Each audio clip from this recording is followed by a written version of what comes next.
My boyfriend is a certified psychopath. He bought the company that makes my period tracker app just to know when I'm ovulating. And honestly, it's the hottest thing he's ever done. He installed thermal imaging sensors in the hallway. He knows when I wake up, when I sleep, and probably how many times I blink. He thinks he's playing 4D chess, moving in the shadows. But I've known since day one. Why haven't I dumped his controlling ass? Well, I'm not exactly a poster child for mental stability either. Every time I see that little red light on the hidden camera blink, I get a thrill that shoots straight to my core. The idea that his eyes are always on me, it gets me hotter than anything else. Seriously, finding a living, breathing possessive freak in the wilds of New York City is like winning the toxic lottery.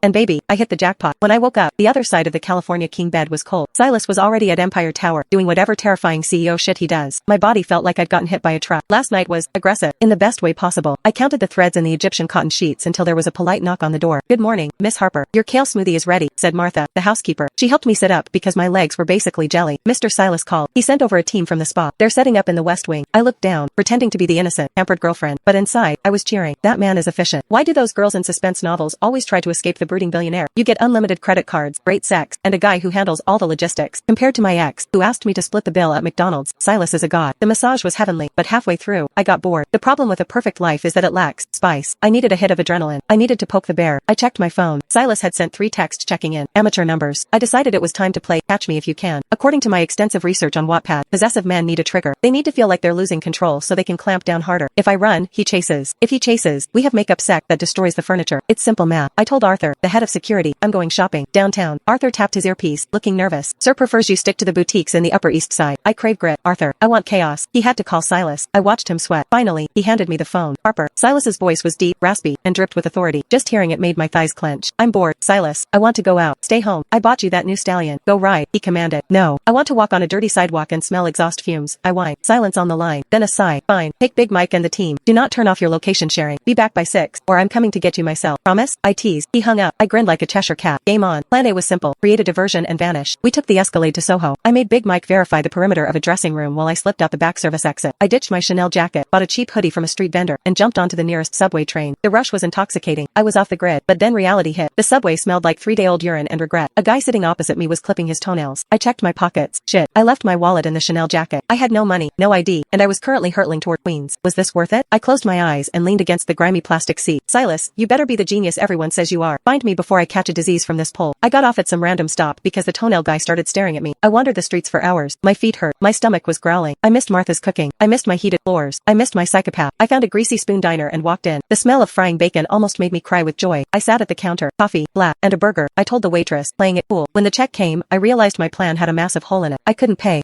Miss? The waitress, whose name tag said Brenda and looked like she took zero shit, tapped the counter. Card decline. Actually, you didn't even give me a card. Click the link in my bio to get the full story for free.